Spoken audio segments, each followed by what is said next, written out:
Roll tide. Come on in.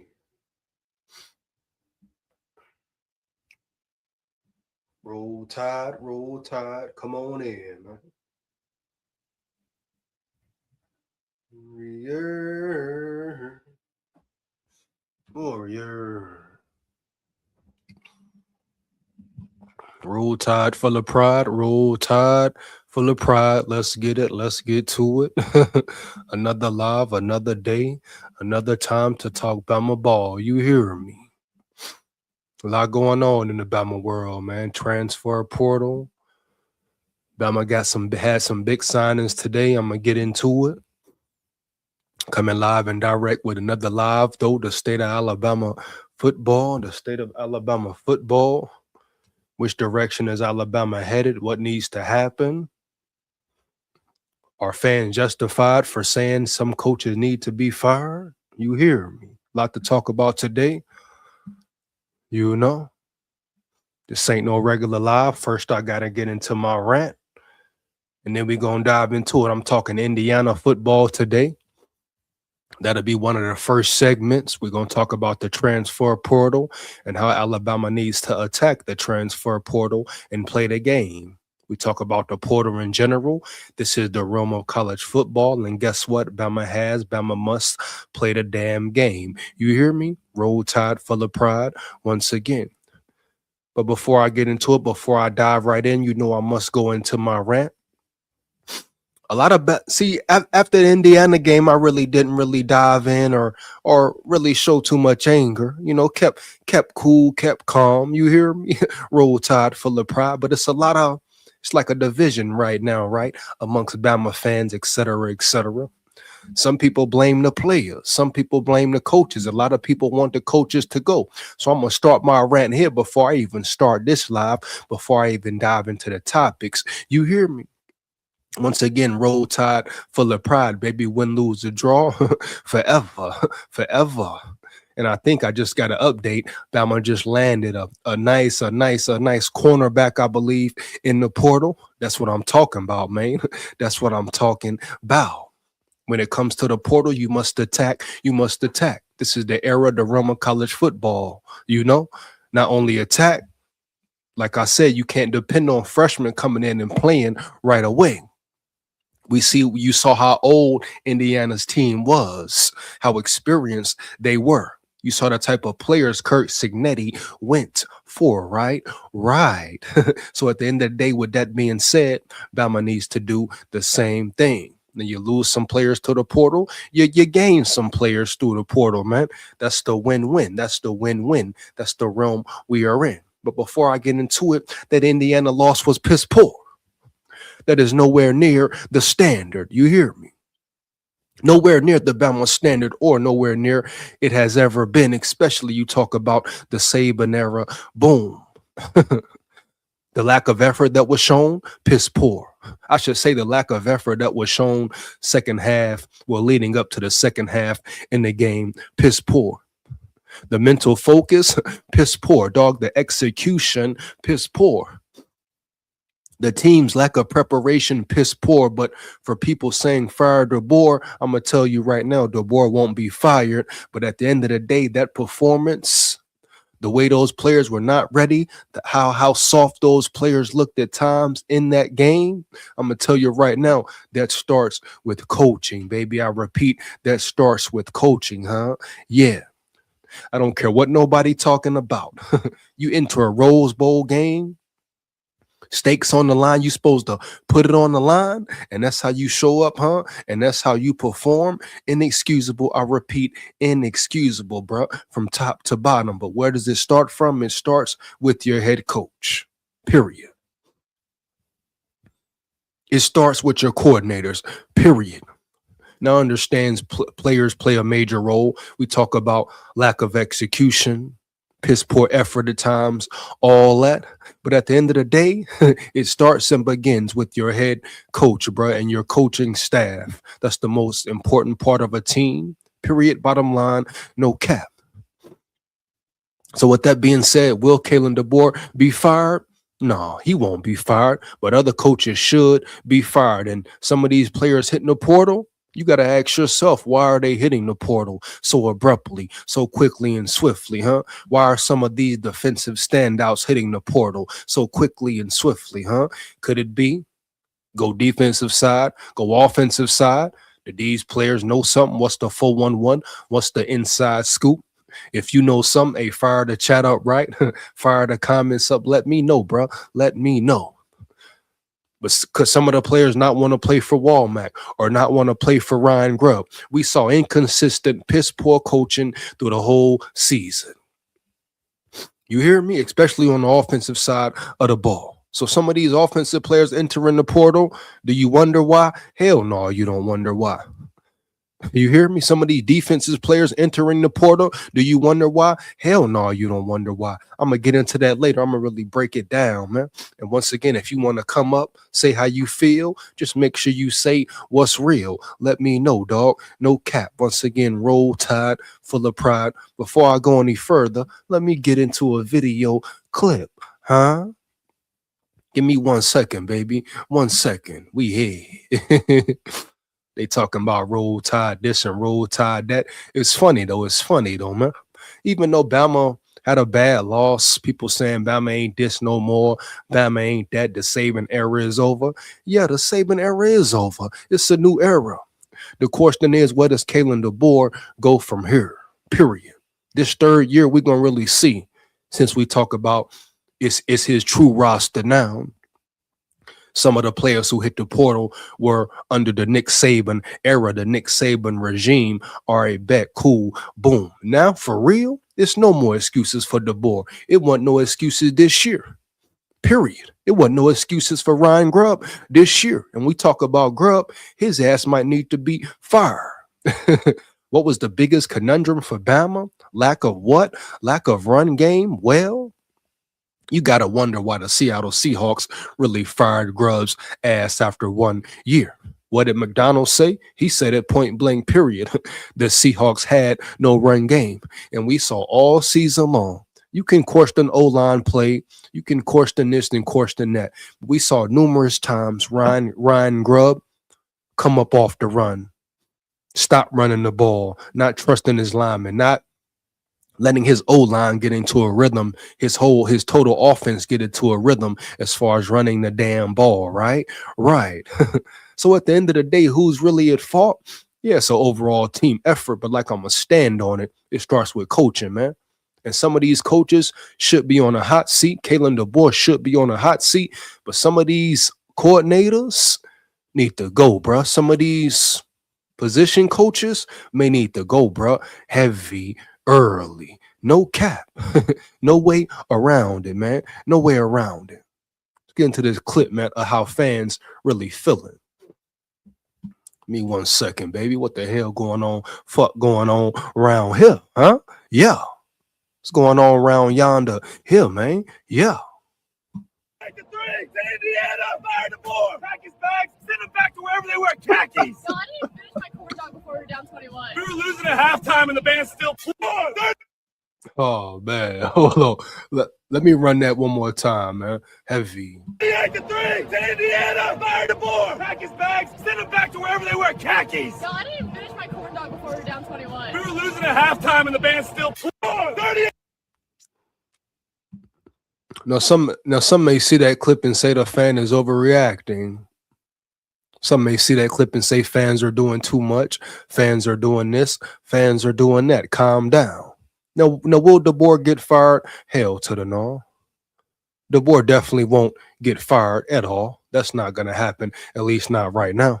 But fans have every right to be mad, homie. You hear me? Early.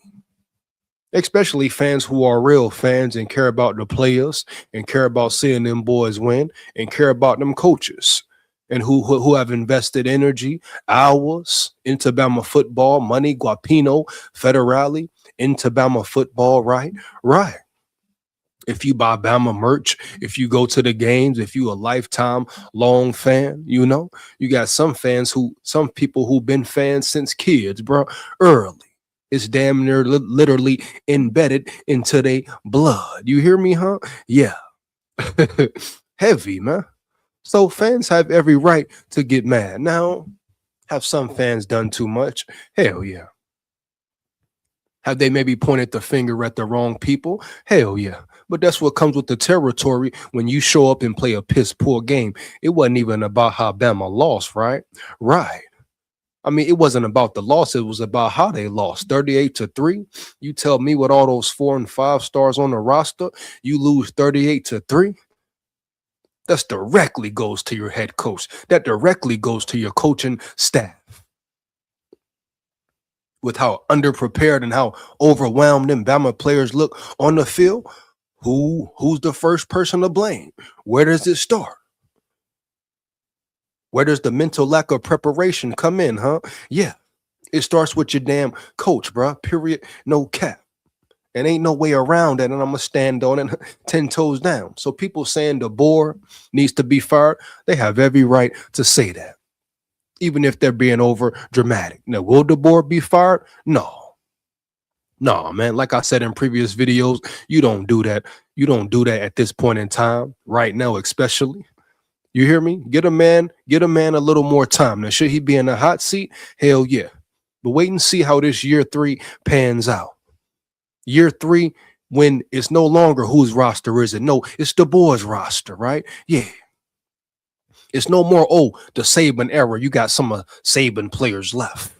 No. This year, year 3, you're going to see the trajectory this team is going in. And you give Kalen DeBoer the benefit of the doubt. Why? He has a little leeway. Why? Because we talk about progress. What is the main goal? What do we want to see as Bama fans, right? Progression, progress. Hey, fire the chat up. Make sure you like the chat up if you win it. I'm going to get into the comments. You know how I do. I got to go on my rant first part of the stream early. But we wanted to see progress. Now, we checked the stats and the facts. What did we see from Bama? We saw progress. You got to tell the truth. You got to be real. The first season under DeBoer, 9 games, missed the playoffs. Boom. He comes back second season. Boom. You make the playoffs. You win 11 games. You beat Oklahoma. So we've seen progress. Was it a bad loss? Hell yeah. That was really the biggest point of the season. Like, that's the main issue for real. Not the loss per se, but the way you lost. That's what everybody was really upset about and mad about early, heavy. You know, that was the biggest conundrum, dog. Not necessarily losing to Indiana, but playing piss poor, not playing up to the Bama standard. Coaches bullshitting again. Defense playing good all year, then getting their ass mollywopped by Indiana team. Huh? That was the main issue, dog. But as far as progress and getting better, showing improvement, you have to tell the truth and be real with it. Kalen DeBoer, this Bama team showed improvement as far as record, being in the playoff, winning a playoff game after being down 17. So we have to be fair as well. You can't just say, fire the man. I get it. I know fans is pissed off. But at the same time, we must think logically. Does it make sense for DeBoer to be gone right now? We would be looking at a situation similar to when Saban left, right? When he left abruptly. And you can't really forget Saban because a lot of the predicament Bama is in, Saban plays a role in that. I know it's 2 years later, but Saban played a role in that. All these players hitting the portal, players leaving, putting Bama in a tight situation, having to hurry up and find out and figure out a coaching situation. Hey, if they had more time, maybe they could have landed Cignetti. Who knows? Cignetti is a dog. We see Cignetti is a real dog. And look how he built his team. Portal, experience. I said it in videos after the game. Them dudes look like grown men out there. 4th-year players, 5th-year players. Look like they about 35, 37 and up. You hear me? But it's cool. Give Kalen DeBoer, let him have some growing pains, but he needs to make the necessary moves. Certain coaches, that's a fact, needs to be fired. I know people talk about strength and conditioning. Now, I don't know how good or bad Alabama's strength and conditioning is, but I know watching them boys on the field, heavy, watching them versus Indiana, watching the line, the trenches, They need improvement in the damn strength and conditioning motherfucking program. Wham, bam, thank you, ma'am. Give me peanut butter with my fucking jam. You hear me? I don't care what nobody talking about there. Now, I ain't gonna say they're the worst strength and conditioning. And it's not always just about size and power. You hear me? Can you move, homie, with that weight on you? Can you move with that mass, huh? Heavy. You know, early, man. It's about movement as well. It's no longer the days of just, oh, throw weight up, throw weight up. I can throw 500 pounds up. He can squat 600. Those are no longer the days for real, man. Can you move, bruh? And can you also move bodies? Do you have functional strength? Now, I ain't gonna sit here and bash the Bama strength and conditioning program, but at the end of the day, it's some questions. There's questions everywhere. I want to see Grubb out the building. If I had it my way, you hear me, bro? Ryan Grubb is gone. Period. Point blank, period, man. You have to have some form of run game early. You have to have some form of run game early, especially in the playoffs, man, at every level. Middle school, high school, college, NFL, I don't care. You got to be able to run the ball. You got to get at least 60. You got to give me at least 60, baby. You hear me? Heavy, man. Roll Tide for the pride, man. You know? You can't. What the fuck is 20 yards in a Rose Bowl? How many rushing yards Bama had in the Rose Bowl, man? Fire the chat up, dog. You hear me? I'm getting to the comments in a minute, dog. But you got to have some form of run game and make the defense respected, bruh. I don't care if you're a pass-heavy offense. That's cool. Bama could have won that way. But to have nothing in the run game, inexcusable, bruh. Inexcusable. And Ryan Grubb was the main culprit. I'm going to get into that more and more in the live. But Ryan Grubb was the main culprit. Ain't no way in hell. We seen it versus Indiana. He'll break off a 10-yard run. Ryan Grubb throw the ball 3 times. What are we talking about here? How does that make any sense here? I'm a Vikings fan as well. I seen the same thing with KOC. Punk ass. Huh? You have to lean on a run, bro. Sometimes you gotta let your offensive line and let your running backs get into rhythm, run into rhythm. Eventually something will break. Eventually you will get in a groove. And the O-line was very suspect. We can't deny that either. Was it all the O-line? No. Sometimes your quarterback, Ty Simpson, put them in bad situations. Him being scared of the pocket. Him getting rattled in the pocket. Looking like a deer in headlights. I made a video about his ass as well. He looked like Kirk Cousins out there at times. Now, is he all bad? Can he improve? Yeah. And his punk ass might be going to Tennessee. He'll be a op. Huh? He go to Tennessee, he definitely gonna be a op. But Ty Simpson wasn't all good. He has to improve. It was times he had receivers open. It was times protection was good. And Ty Simpson just missed. Totally missed. Misread the defense, threw the ball too high, too low. Come on, bro. So it was an overall effort. But my thing is what I got to point out and make clear that it starts with coaching. So we know DeBoer ain't getting fired. Some of these people got to go. You hear me? Heavy. And it's a reason some of these players hitting the portal. Some players you let get away. I'm going to just be real with it. Noah Jackson or Noah Carter. Noah Carter, number 24, right? He flashed on the field a few times this year. His stature, his athletic ability, his speed, his athletic makeup. Cam Calhoun. Hey, I love the aggression Cam Calhoun played with. I love his physical demeanor. You hear me? So some players may have gotten away, but at the end of the day, it's about how Bama bounces back and regroups, man, early. And we're going to get into it with the comments about, man, let's get it. Fernando Mendoza for Heisman. We got Max. What we talking about here, Maddox? What we talking about here, Maddox? He talking about Hernando Mendoza. We really talking about Fernando Mendoza right now. Come on, man. Stop the cap. Shout out to Fernando Mendoza. Congratulations to Indiana. But at the end of the day, we know what's up, man. Roll Tide, full of pride, hands down, man down. He coming in here talking about Mendoza, huh? So with that being said, let's get into the first segment of the live, man. Let's get it. Hold up, Andre Sutton in the building. Shout out my dog Andre Sutton in the building. Hold up, SKOL Vol Nation. You damn right. Bring it. Cigars in Knoxville. Shout out my boy Andre Sutton in the building, man. Give me a second, big dog. What a whistle at, man.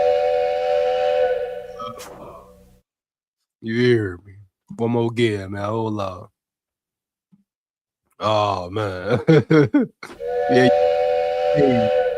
You damn right, Ty be a op, man. He take his ass over there around yonder, over there to Vol Nation. You damn right, Andre. He gonna be a motherfucking op. I wish he would go over there and play for y'all, my boy. You hear me? Oh, I hope we tear his head clean, smooth off. Huh? Come on, man. Shout out Patron Corleone in the building. I like that, my dog. Patron Corleone in the building. Heavy Roll Tide. To the guys entering the portal, I hope they go to a team that has to play Bama. Talk to him, Patron. Talk to him, Patron Corleone. I like the way that vibe. I like the way that sound, homie. You hear me, huh? Yeah. He said, I hope they go. Hey, Patron, it never goes the way they think it will go, right, Patron? Every time, homie. But it's cool. Let them leave. But at the same time, we can't get too mad at them either, Corleone. Because some players probably just don't trust these coaches.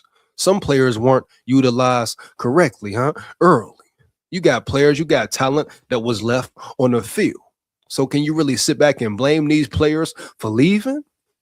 Now, some players, of course, they're enticed by more money, more guapino. They get enticed by the temptation, thinking the grass may be greener on the other side. So we get that. But at the end of the day, you can't get mad at some players who leave because maybe they think they have no chance of playing. The Cam Calhouns, even though he's really a dog. The Noah Carters, even though he's really a dog, right? Now, the Keon Keeleys, you ask yourself why. That's a good player, or potential great player who definitely got away. You ask yourself why he would have left. Probably because the Guapino, the Federale, somebody offered more. You know what I'm? Because he pretty much had a guaranteed starting spot coming into next season, if you ask me. So he probably just got more Guapino elsewhere.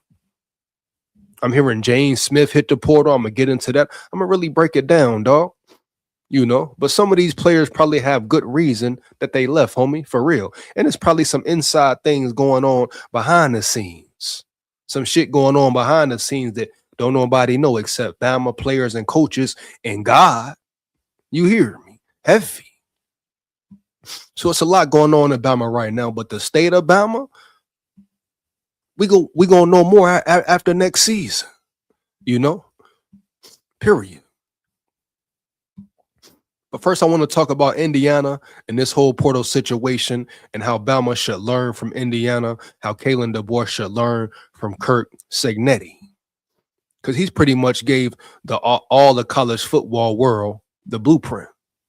And watch people follow, watch the floodgates open. You hear me? Heavy. He grew up in Tennessee. It's all good. Hey, like I say, he came to Bama, though. You hear me, Andre? He came to Bama, dog. Period. So like I say, he want to go to Tennessee. It's cool. Let him go. Make his choice. But just know, he a op early, a true op. I'm going to get into his ass later. Here we go. He said, crazy that Harbaugh got fired, but not surprised. Hold on, Harbaugh? Which Harbaugh? Talking about the Ravens Harbaugh? Or are we talking about the Chargers Harbaugh? You hear me? I know the Ravens ain't fired that, man. You talking about fire Harbaugh because of a field goal kicker? All right, bet, cool. Man, that's deep right there. That's crazy work. But first off, I want to talk about Indiana. Let's just get into it. Once again, fire the chat up. Like, comment, and subscribe. Hit that bell. Share this live. Before I go any further, become a member of the channel. Get exclusive videos, early previews. Get members only lives, etc., etc., etc. Only $3 a month. You can elevate to the big SKOL turned up, I believe $5 a month. But yeah, man, check out that membership program and become a member of the channel heavy early. Support the grind, support the channel. You know what it is, dog. Big SKOL here, roll tide, SKOL Vikes. We here, baby. We here. Let me see, Ravens. That's crazy, man. That's crazy. Like, I gotta like the Ravens fired him, but for what? You talking about a coach who had an injured quarterback? Field goal kicker has one job and he didn't do his damn job. That's the NFL, man. That's the NFL, dog. Part of the business. That's how it goes sometimes. Sometimes somebody has to be the scapegoat. You already know what the Ravens gonna say, right? Oh, we just wanted a fresh start. You know, we just needed some new energy in the building. That's how it goes sometimes, man. That's fucked up, though. Shout out Harbaugh, dog. But as a kicker, you got one damn job, homie. For real, homie. Yeah. Shout out Jacob in the building. Jacob, who do you support? What you mean, yo, who do I support? Expound, Jacob. Expound, my dog. Early. What do you mean, who do I support? Let me know what you mean, who do I support? Do you mean college ball, NFL ball? What? Here we go, man. Let's get into this segment. Oh, NFL? Come on, man. You see the vibe, Jacob. I know you see the videos. Go check the track record, homie. You know what it is, man. SKOL Vikes, you hear me? SKOL Tide. Early. NBA, I don't watch basketball. Could care nothing. I could care less about NBA, college basketball, whatever. Now I may check out some March Madness games, but as far as basketball goes, nah, I don't care too much about basketball, dog. You hear me, homie? Heavy. Yeah. So I want to talk about Indiana. Now we talk about Bama. We see Bama players leaving and hitting the portal. All good. But Indiana and what Kirk Cinetti has done, he didn't build his championship team, his championship roster off of recruits. It wasn't a whole bunch of freshmen playing for him. It wasn't a whole bunch of sophomores playing for him. Bama, a very young team, and credit them to that. But when it comes to the portal now in the realm of college football and how it's pay for play and how you can persuade players to come, you saw how old the Indiana team was, how experienced they were. Period. That's the wave. That's what you damn near have to do. Now, recruiting, still important. Shout out to DeBoer and his recruiting staff. They had one of the top recruiting classes once again. That's another reason you can't just fire the man, right? Shit can the man. What was the whole narrative of DeBoer? Can he recruit in the SEC? Can he recruit? His recruiting is suspect. All this, all that. All right, bet. The man has proven he can recruit. His scouting team has proven they can recruit, right? Right.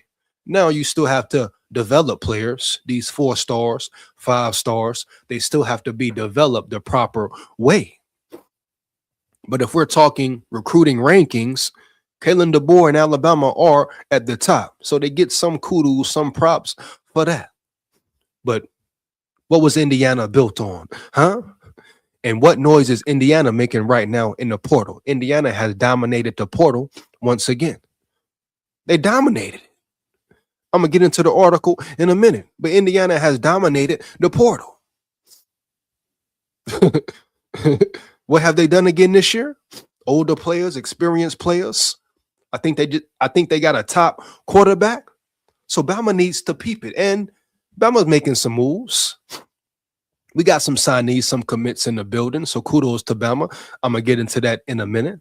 We're going to break it all down, man. All down. And like I say, you want to come up here, say how you feel and say what's real. Let me know. I will drop you the link. Let's get it, bro. Heavy. But Indiana is building a damn juggernaut. Indiana will be right back in the mix next year.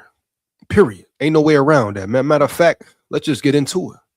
They talk about losing players to the portal. Bama lost this player. Bama lost that player. Adapt. Regroup. Attack. 1 second, man. This is the realm of college football now, bro. Period. You 1 second to share the screen, man. This is the realm of college football now. Bottom line, point blank, period, man. No cap, huh? Yeah. And I want to focus on Indiana just because how badly Alabama was dominated by Indiana. Coaches and players out physical, out hustled, outworked, out effort, whatever, man. Here we go. Indiana football is here to stay after loaded transfer portal haul. Kurt Cignetti addressed various needs for Indiana's 2026 roster with several highly rated transfer portal recruits, including quarterback Josh Hoover. You see what it said he did? Address many of Indiana's needs by hitting the portal, dog. You hear me? That's what it's about around yonder.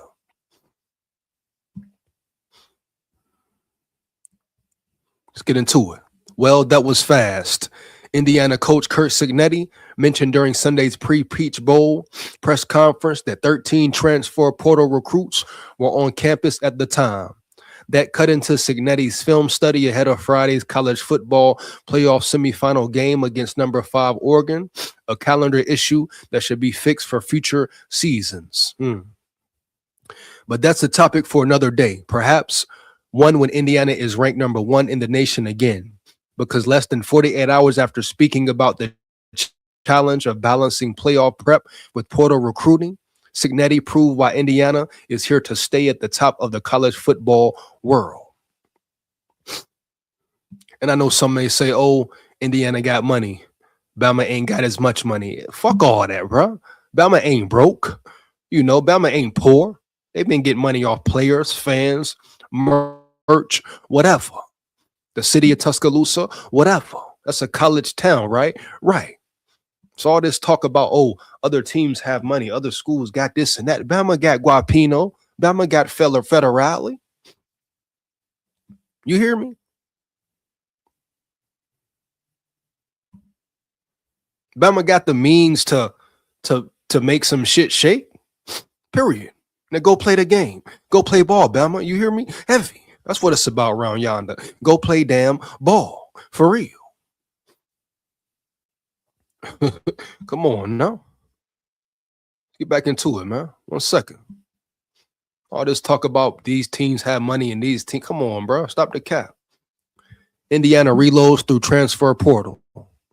Indiana got off to a fast start in the transfer portal, securing 8 commitments since Sunday morning.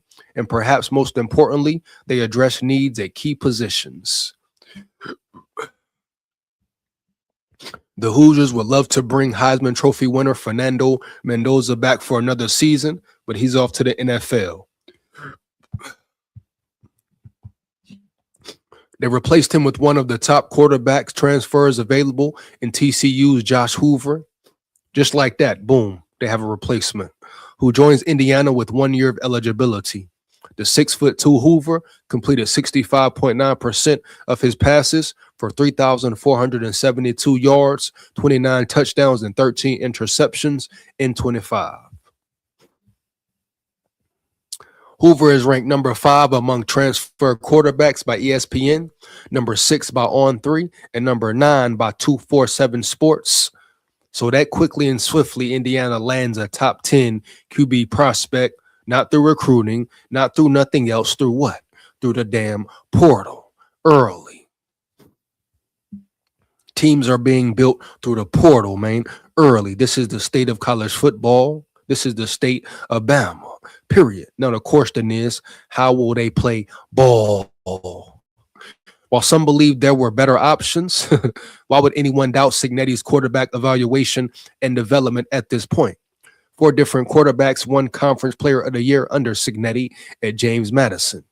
Curtis Rourke made the All-Big Ten second team last season, and Mendoza won the Heisman this year.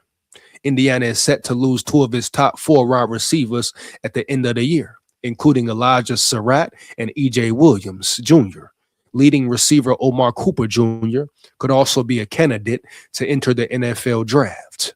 Leading rushers Roman Hemby and Kaleon Black are out of eligibility at season's end too. And we saw what those running backs did to the Bama defense. I ain't going to sit here and cap at all. But the Hoosiers have already done well to replace those skill position players, landing Michigan State transfer Nick Marsh and Boston College running back Turbo Richard. The 6'3" Marsh is ranked number 15 overall and number 3 among transfer wide receivers by ESPN after hauling in 59 receptions for 662 yards and 6 touchdowns in 25. What we talking about here, man?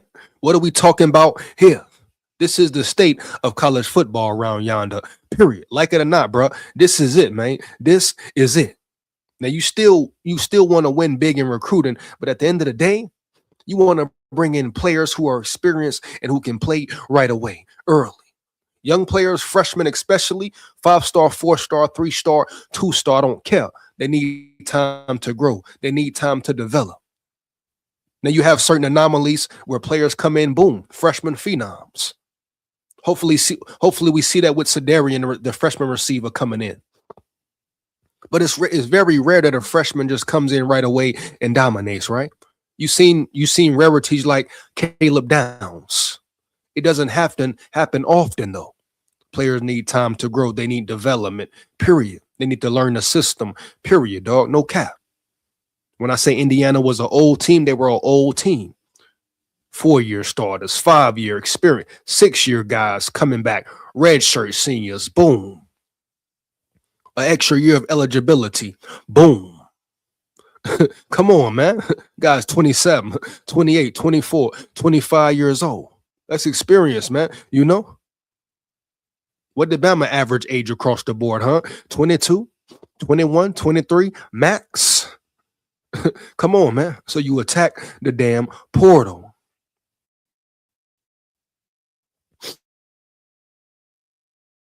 You rebuild your team in the in total 749 rushing yards with 9 touchdowns.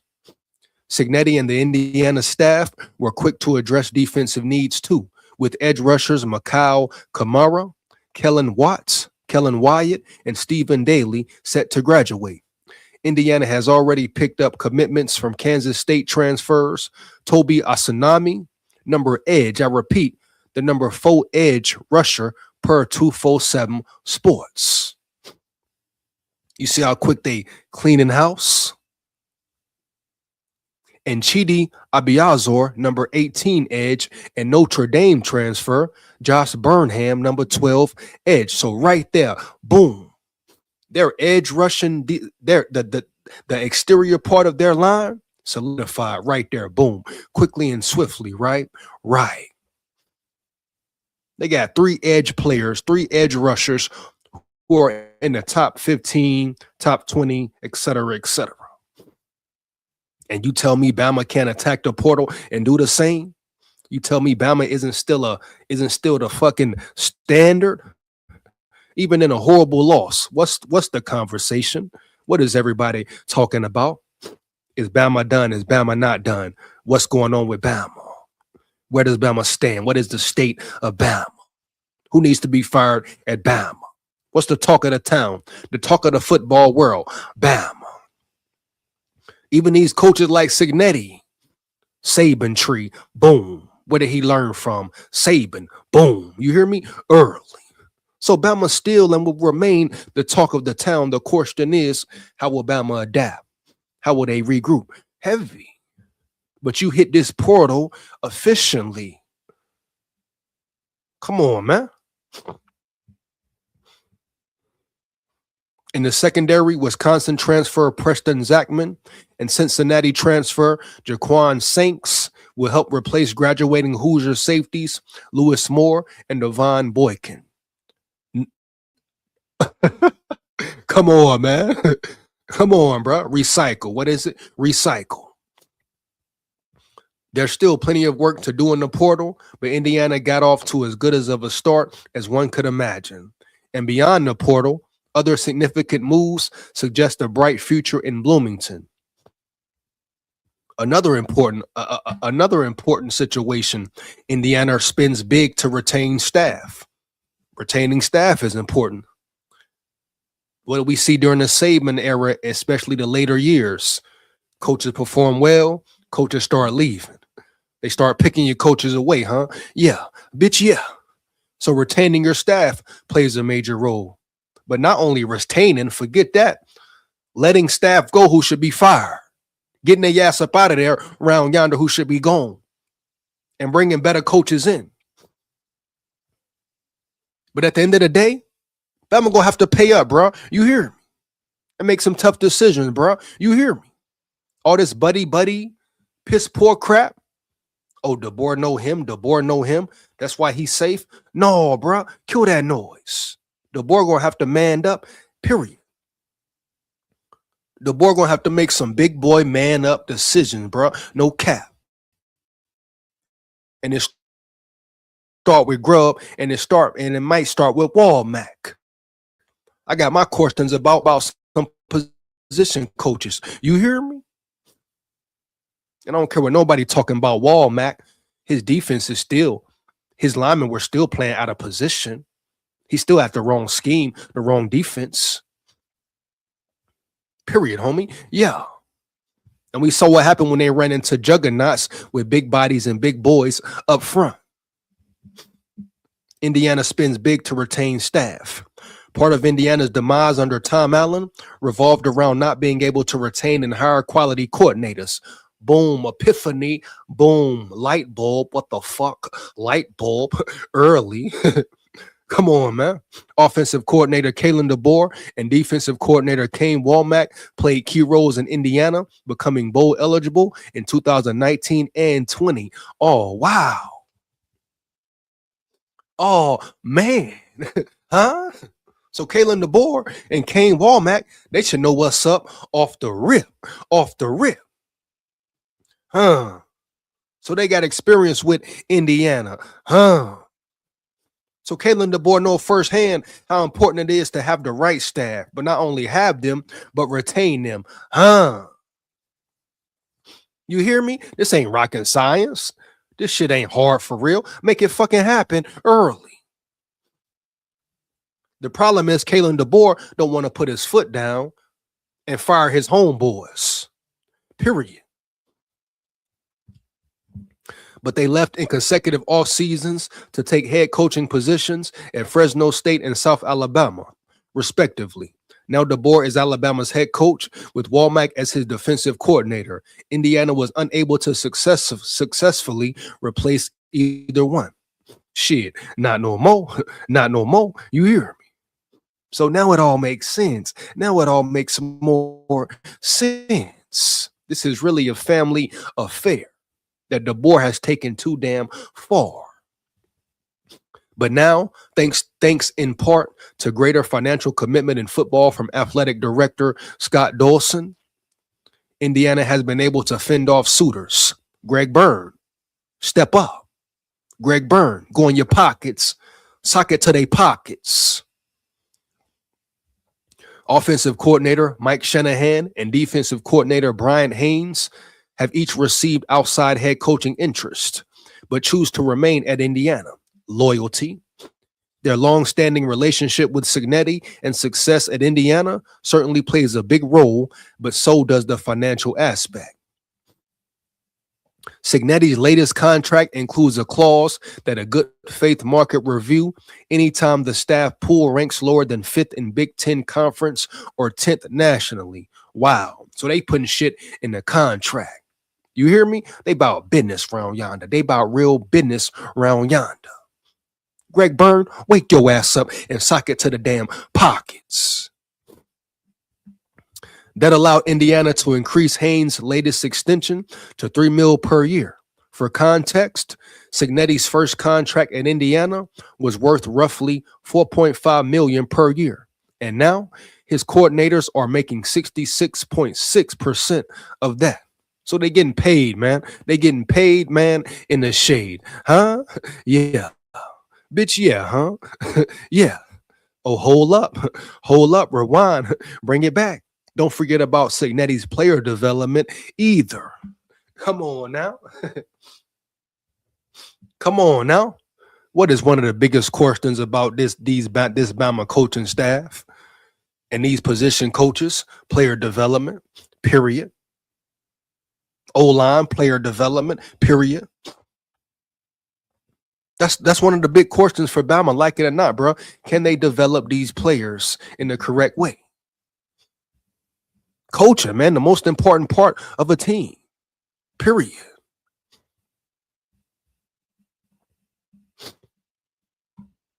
Bottom line, bro. Bottom line, bro. One damn second, man. Wake up and smell the damn coffee here. You hear me? Indiana's financial commitment to football is a big reason it has gone from 9-27 in Allen's final 3 seasons to 25-2 in Cignetti's first 2. But in no way should that diminish the way Cignetti and his staff are viewed from a player development and evaluation standpoint.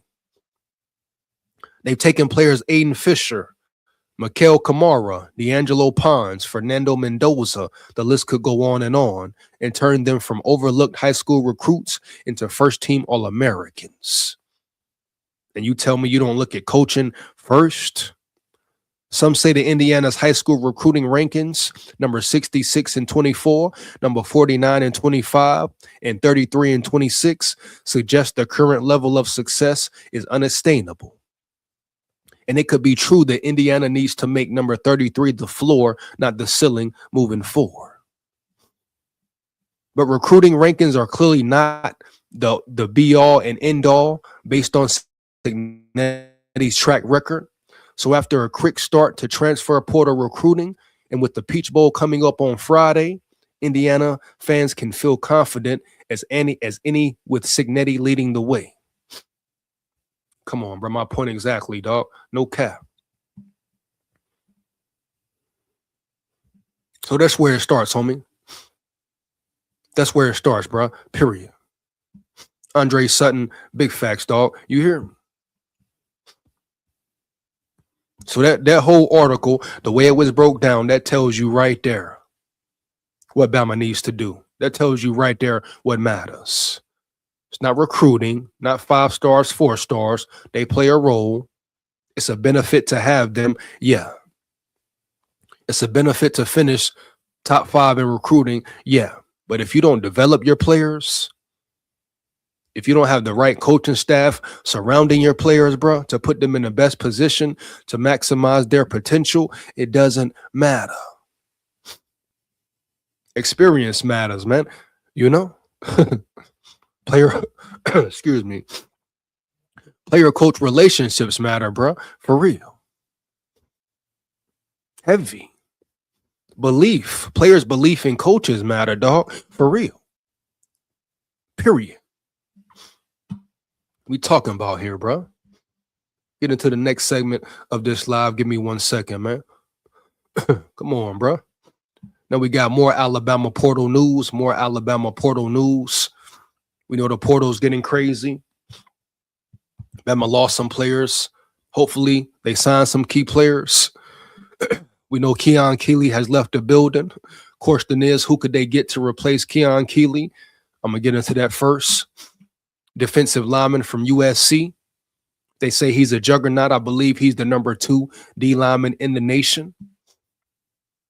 Bama need to handle that business round yonder, period. Let's get into the article, man.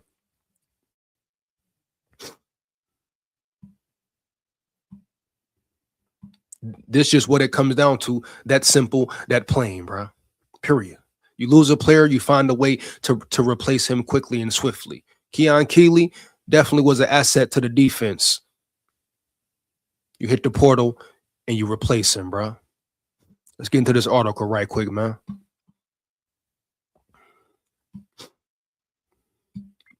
Players are available.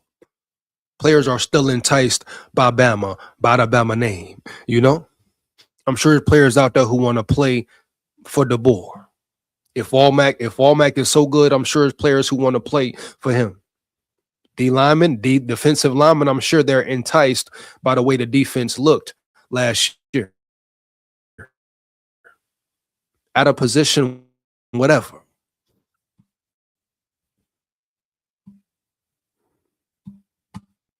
me 1 second, man. Let's get into it.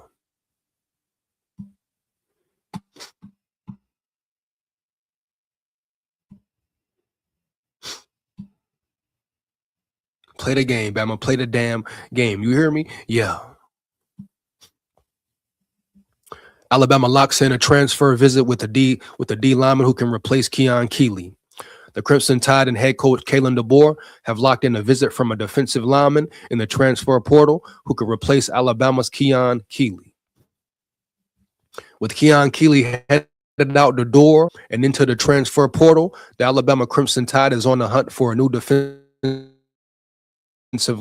lineman who can fill his place. Well, on Tompkins entered the transfer portal earlier this week after 3 years with the Trojans. Tompkins is currently ranked as the number 2 D lineman and number 28 overall prospect in the portal, making him a prime target for a ton of programs, but a must get for the Tide. We talk about trenches, talk about building the trenches, building depth, size in the trenches, experience in the trenches. You do it right here with this move. No cap. You hear me? Heavy. You do it right here with this type of player, man. Period. This season for USC, Tompkins amassed 31 tackles, 18 solo, 3 sacks, 2 pass deflections, and 1 forced fumble. In comparison, Keeley earned just 13 total tackles, 3 sacks, and 1 pass deflection. Even though Keon Keeley didn't get as much reps as he should, so that's kind of a discrepancy there. Can't get too much caught up in the numbers. Don't get deceived by the numbers, right? But dude is a stud. Simply put, Tompkins wouldn't just be a good replacement for Keeley. He'd be a major upgrade for Alabama's defense. USC transfer defensive lineman Devon Tompkins will visit Alabama on January 5th. We already know that. Boom, that's the scoop. That's the 411. Keeley isn't the only Alabama player to hit the portal, with 17 players officially entering their name after it opened on January 2nd. So far, DeBoer and his staff have landed just 1 commitment from the portal in the form of 3-star tight end Josh Ford, who joined the Crimson Tide from the Oklahoma State Cowboys. Jalen Mbakwe, who committed to the Georgia Tech Yellow Jackets earlier today. Hey, man, wish him the best, bro. Don't like the way he left, but wish Mbakwe the best, period. Is the only former Alabama player who has committed to a new program at this point. The transfer portal closes on January 16th, and since it opened earlier this week, programs across the country are officially allowed to reach out to players. While the season was undeniably a success for the Tide, it still left fans lacking without an SEC title or a deep run in the college football playoff. The transfer portal has rubbed a little salt in that wound, but DeBoer has a great opportunity to rebuild and upgrade his team in a major way. So whatever issues you may run into, you can fix it, man. Like I say, the portal is the way to go. The portal is the way to go. Give me 1 second, man. More portal news. Where is this at? Hold on. Give me 1 second, bro. Matter of fact, let's see if this dude got any check out some of these dudes' highlights right quick, man. Give me 1 second, man. But you must build in the trenches, period, man. You must build in the trenches for real. That's just what it is. No way around it. You must build your trenches, dog. I'm gonna see if this dude got any highlights real quick. Give me 1 second. Let's see. Defensive lineman. See what it is with him, man. Tompkins.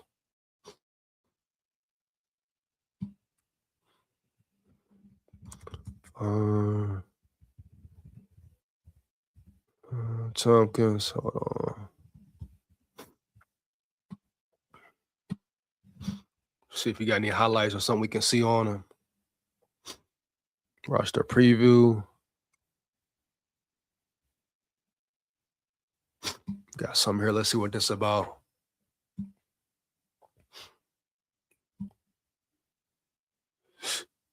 Let's see right quick, man. See what this. See what the big boy moving, man. You talking about the number 2 D lineman in there?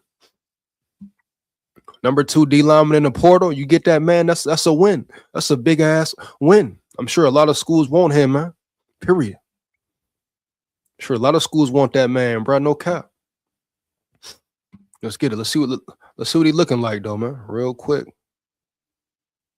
Here we go.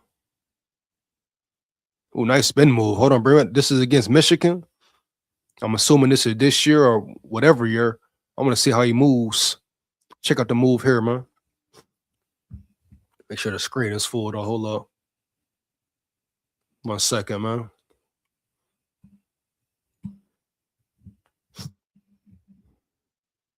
Boom, nice spin move right there, man. Oh, nice spin move. Nice quickness. Nice quickness, definitely.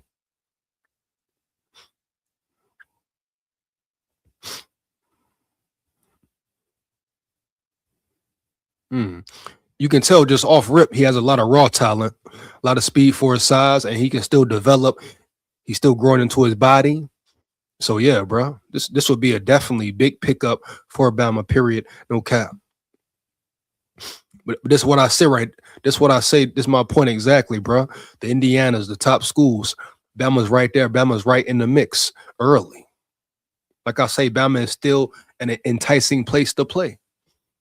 They're going to have to go in those pockets, though, and rock it and sock it to those pockets, though. Greg Byrne, though. Yeah, you hear me? Yeah. Greg Byrne got to get right, though. You hear me? Early, dog. No cap. Nice hustle. Forced fumble. Nice penetration right there. Let me bring that back. I like that shit. Nice penetration. You got to pay attention to penetration by defensive linemen. How quickly and swiftly do they penetrate? Do they get off the ball, etc.?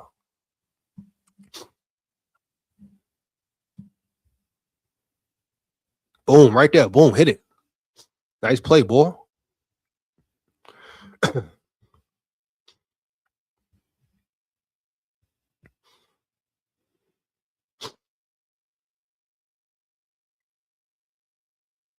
Plugging the gaps, plugging the holes, power, size. The fuck off him.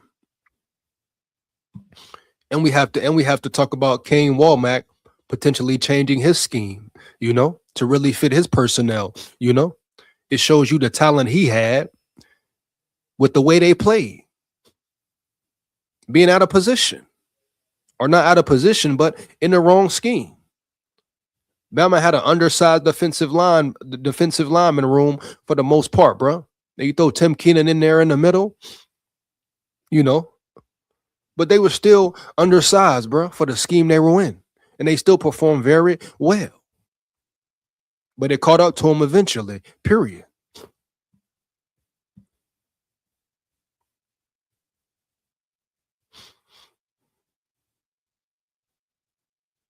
Oh, yeah, man.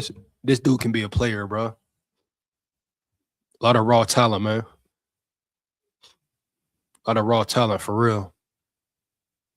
Definitely, man. Get him in the weight room. Get him on a better nutrition program. All that. Oh, yeah, bro. Oh, yeah. Bitch, yeah. He ready.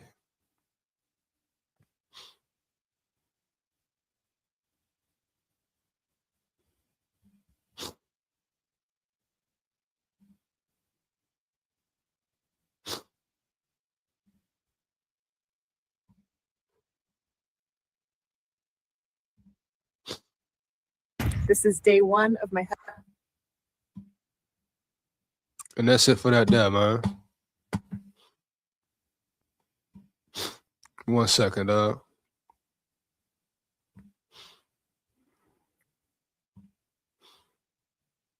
Andre Sutton, that's all I want is O-line and D-line. We have enough skilled players. You got to build your trenches, man. You got to be solid up front, period. Got to be solid up front. Especially when you lose players, you got to bring them in. You got to bring them in, bro. No cap. Now, is Keelan Keeley a loss? Yeah, no denying that. But it is what it is. How do you bounce back, bro? So that is USC defensive lineman. Question is, will Bama land him? Will they attain him? Let's get it in, man. 1 second, man. Let's get into some more Bama news, man. Bama lands a running back prospect, Hollywood Smothers. Shout out Hollywood Smothers for rocking and rolling with Bama. Let's just look this up right quick, man. Check him out as a player, as a running back, etc. We know how the running back room, what the running back room needs at Bama, what the running back room was missing this year at Bama. Let's get into it, man. Number one running back, bro. Number one running back in the portal. Number one. I didn't say two, I said one. I didn't say two, not the two, but the one. Let's get into it, man. So just like other teams can land big players and do this and do that, so can Bama, bro. So can Bama. You hear me? Big pickup right here for Bama, man. No cap. Let's get into it, man. Once again, you in the chat, like it up, bro. Support the channel, support the grind. Heavy.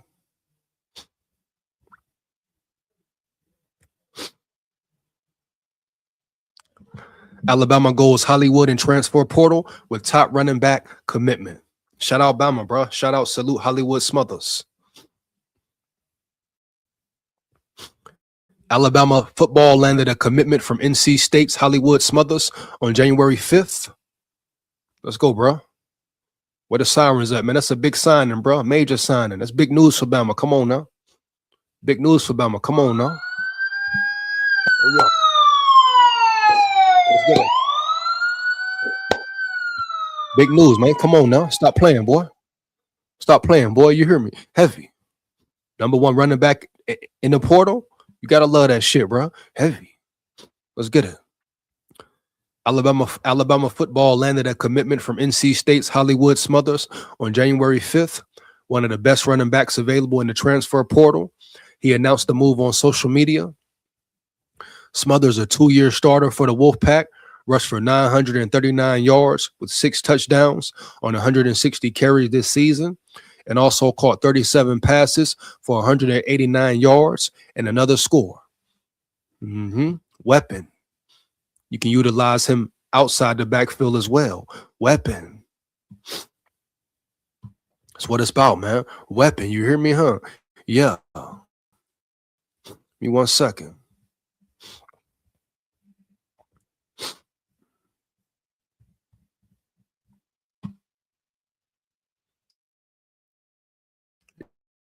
Just move my damn screen.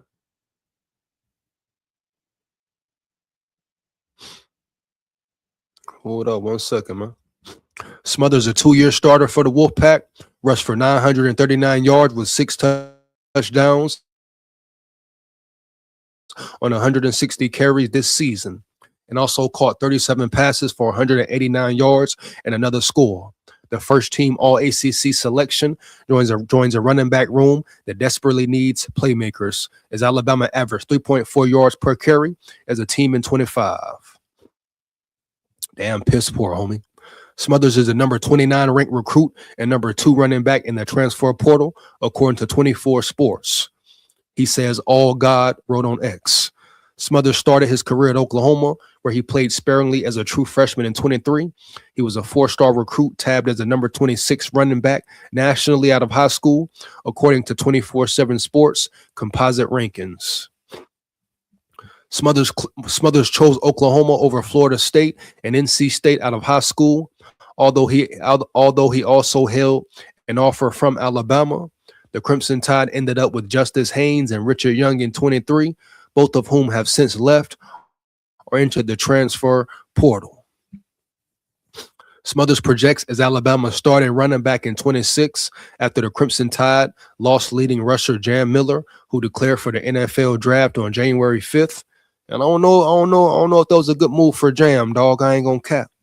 You know, Jam wasn't really very impressive this year. Alabama also returns true freshman Daniel Hill, who rushed for 284 yards and a team leading 6 rushing touchdowns. So that shows you how piss poor this run game was, period. And you can't put it all on the running backs. You put it on coaching, you put it on the line. But at the end of the day, we need a more explosive back in that backfield. We just need a better running back room in general. Then you got AK Dare there.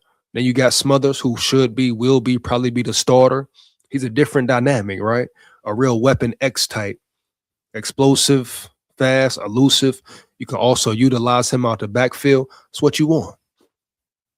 Smothers is Alabama's second transfer portal commit of his 2026 class, joining former Oklahoma State tight end Josh Ford. Let's get into some of Smothers' highlights, dog. Give me 1 second here. Bama need but this is a fact. Like I say, Jam Miller, he probably shouldn't have left.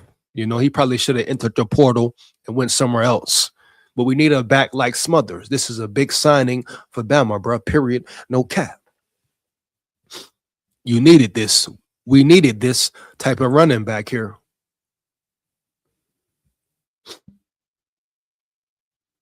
You want a second? Let's get into some of Smothers' highlights. Just see how, you know, what he brings to the table.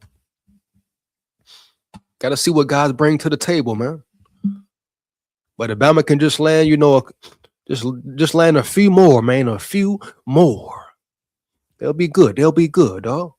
Not to mention the recruiting class that's coming in, the young freshmen, some freshmen who may start right away. So don't get too carried away, man.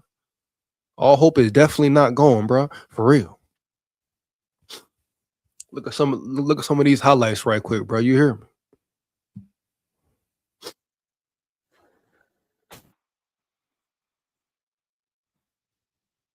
Hold on, man. Hold on.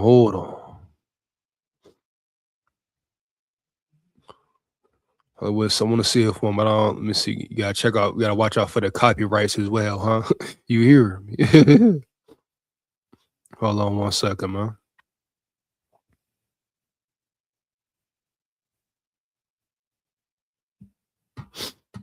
Hold on, man. We got some portal news from Bama as well, homie. You hear me? Heavy. Bama got some more signings in the building. Give me 1 second. Give me 1 second. Hold on, man.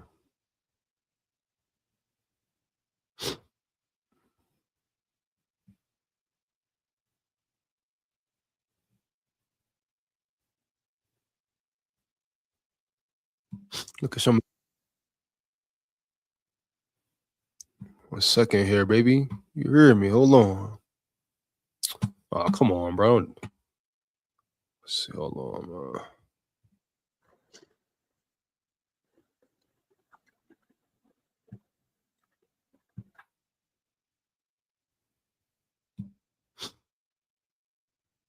Share this screen right quick, man. Hollywood Smothers. Yes! Hello, Hollywood! Try to take one over the top. Instead of give to Hollywood Smothers, who's got the great vision. Explosiveness, man. Explosiveness, what you bring to the table. Like he said, vision, you know. What type of vision does he have? What type of explosiveness does he have that was missing all year in the Bama backfield? Daniel Hill had some good runs. Jam Miller, he wasn't the same player. AK Dare, you wanted to see more of him. But this right here is what we need, bro. Period. Try to take one over the top. This what he brings to the table right here, right now, early. Instead of give to Hollywood Smothers, who's got the great vision. Out of there. Smothers hits the gas. Hello, Hollywood. That got beat up by East Carolina early this season. Smothers bounces off Nice defenders, cut. finds a huge hole, still on his feet. He's gonna go. That's good. That was a great run. And I understand these are specifically highlights, best runs, but What I see from this dude, I saw some of his other like longer highlight clips as well. Very explosive, gives you speed in the backfield, explosiveness, like they shed vision, great vision, but also a receiving weapon, you know? But this is the type running back that Bama really needed, bro. Period. On his feet. He's going to go. Touchdown, Wolfpack. Little swing routes and bubble routes. Not trying to run. Smothers. Watch out here. He's got great speed into pit territory and more. It's a foot race, and Hollywood wins it. 65. Try to take one over the top. See this one more time, huh? Instead of give it to Hollywood. Smothers. Nice cut. Great vision. Up there. Smothers hits the gas. Hello, Hollywood. That got beat up by East Carolina early this season. Smothers bounces off defenders, finds a huge hole, still on his feet. He's going to go. Touchdown, Wolfpack. Little swing routes and bubble routes. Not trying to run. Smothers. Watch out here. He's got great speed into pit territory and more. It's a foot race, and Hollywood wins it. Yeah, man. So dude definitely has talent, bro. No cap. Give me 1 second, man. So Hollywood Smothers. Shout out Hollywood Smothers for coming to Bama. Definitely the running back prototype that Bama needs. We need some more boost, some more juice in that running back room, period. You looking at him to be your starter? Definitely.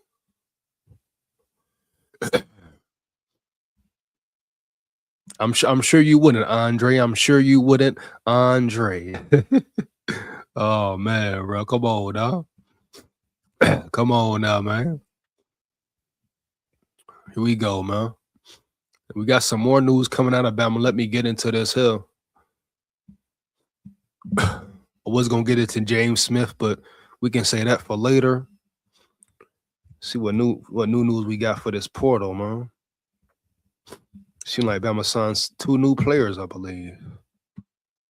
Ty kills 2 birds, 1 stone. Let me see.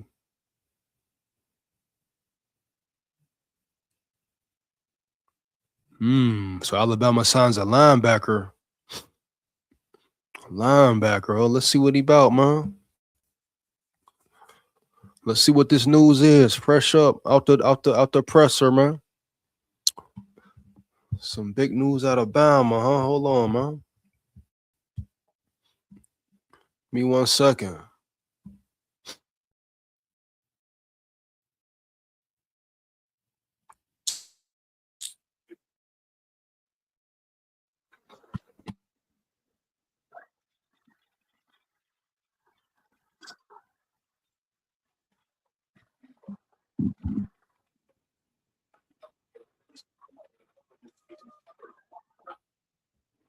Hold on 1 second, man.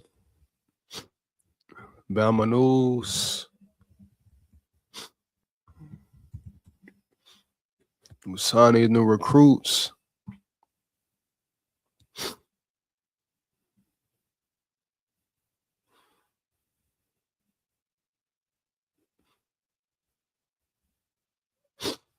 Signing new recruits.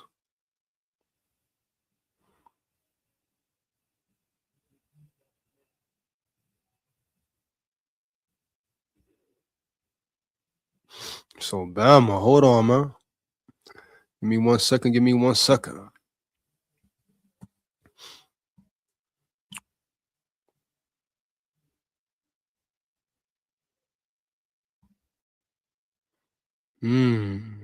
Splash signing. Let's see.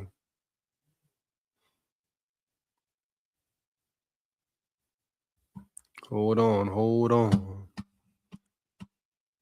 Feel like Bama signed a linebacker out of VTech, out of Virginia Tech. Let's see what it's on. Let's see what it's about. Hold on. Hold on.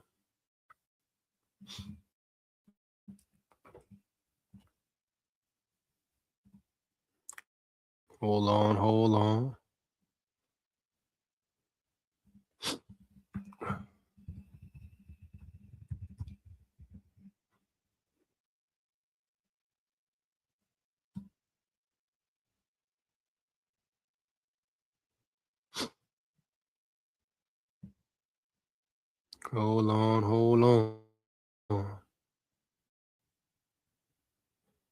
Caleb Woodson. Caleb Woodson transferring to Bama. Caleb Woodson, 1 second.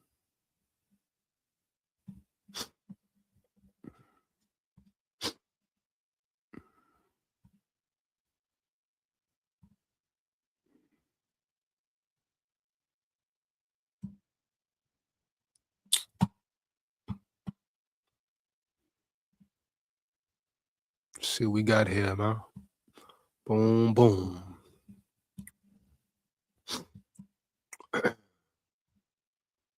And we know linebacker is definitely a position of need. So this could definitely be major for Bama right here. Let's get into it. Alabama football lands Virginia Tech linebacker transfer Caleb Woodson. What to know? With Devontae Lawson, Nakahil Green, and Justin Jefferson all gone, Alabama football has found its first answer to fill its linebacker room in 26. Alabama landed Virginia Tech linebacker transfer Caleb Woodson for the 26th season. He confirmed on his social media. Shout out to Caleb Woodson. Woodson is the third transfer the Crimson Tide has added in 2026 in the 2026 cycle, along with former Oklahoma State tight end Josh Ford and former NC State running back Hollywood Smothers. Caleb Woodson's stats. In three seasons at Virginia Tech, the Hokie star linebacker position, Woodson had 152 tackles, not bad, 11.5 tackles for loss, and 210 sacks. What? Are you kidding me? Is dude a monster? I repeat, is dude a real monster? Early. Okay, 210 sacks. He gets to that quarterback, man. He gets to that quarterback for real. I'm assuming he's very athletic for real. Woodson was second on the Hokies with 58 tackles and 25, despite missing 3 games against Wofford, NC State, and Wake Forest. A 6'3", 220-pound, 230-pound linebacker. Woo. 6'3", 230, running like that with speed. Hold on, man. Where the sirens at? Bro? For real. 6'3", 230? Are you kidding me, dog? Let's go, man. Let's go, man.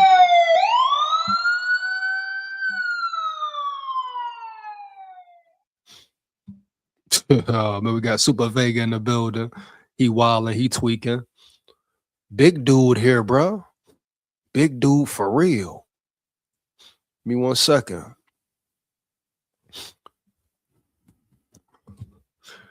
A 6'3", 230-pound linebacker, Woodson primarily lined up in the box, playing 325 of his 378 total snaps in 2025 from the middle. Woodson started his career splitting time between the box and the slot corner position equally. Woodson was a 3-star safety in the Hokies 2023 recruiting class out of Battlefield High School in Haymarket, Virginia. Caleb Woodson eligibility. How many years does Alabama get? Woodson played 3 full seasons for VTech, leaving him 1 season of eligibility at Alabama. How Caleb Woodson fits with Alabama football. Woodson projects as Alabama's weak side linebacker, one that can prove to be versatile in both defending the pass and coverage to stopping the run as a traditional linebacker. Xavier Griffin, a 5-star freshman, is projected to land at the same will linebacker position, one that Jihad Campbell occupies. What are they talking about, occupy, or do they mean occupy, bro? What we talking about here? But Woodson represents a stopgap until a player like Griffin is ready. And given Woodson's positional versatility, he could be moved around to fill whatever linebacker position Alabama needs him to fill. Alabama also expects players like Luke Metz, Duke Johnson II, Caden Jones, QB Reese, and Abdul Sanders Jr. to return in 2026. And that's what it is, bro. Let's get into some of this dude's highlights, man. Breaking news out of Bama, bro. Let's really see what he about. Let's see what this dude about here, man. Caleb Woodson. 6'3", 230. Damn, boy. Big dude. Ain't he moving? Let's get it. Let's see what's up, man.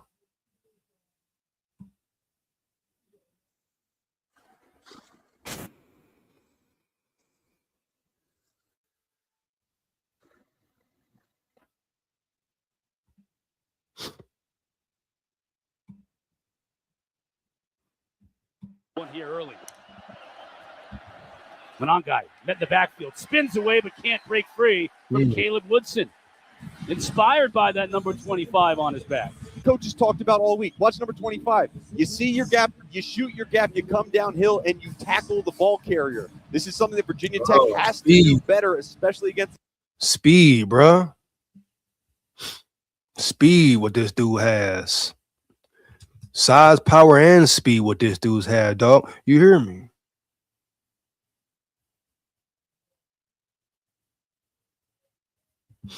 Speed and power, you hear me? Number 25, right here. Let's run it back to the beginning. This is what Bama needs, bro. If Kane Womack is gonna stay in that same scheme, well, this dude fits the scheme very well. Damn, bro. 6'3", 230. He looks like a damn safety, homie. You hear me? Yeah. And you can put him in coverage for real? Splash. And they get one here early. Manangai met in the backfield, spins away but can't break free. Caleb Woodson. Inspired by that number 25 on his back. Coaches talked about all week. Watch number 25. You see your gap, you shoot your gap, you come downhill, and you tackle the ball carrier. This is something that Virginia Tech has to do better, especially against this offense. Great job early by the sophomore Caleb Woodson. Over their first two games. Miller in motion. Manangai tries to bounce it outside without a whole lot of success. Yeah, we got a player, man. We got a definite player. We understand how it goes. He gotta come in progress and learn the system, learn the game, learn the system, all that. But this dude's a factor, man. He a damn factor, man. Let's go. Caleb Woodson on the tackle, 25, and Red's been active. Callie McManus has room to run. Oh, yeah, he's flying. Bro, he's flying, bro. Dude's flying, bro. He's flying, dog. You hear me? Heavy. Dude's flying to that ball early. Oh, we needed him. We needed this boy here. Bitch, yeah. It was closed down in a hurry, though. Dropped it to 7 by Caleb Woodson.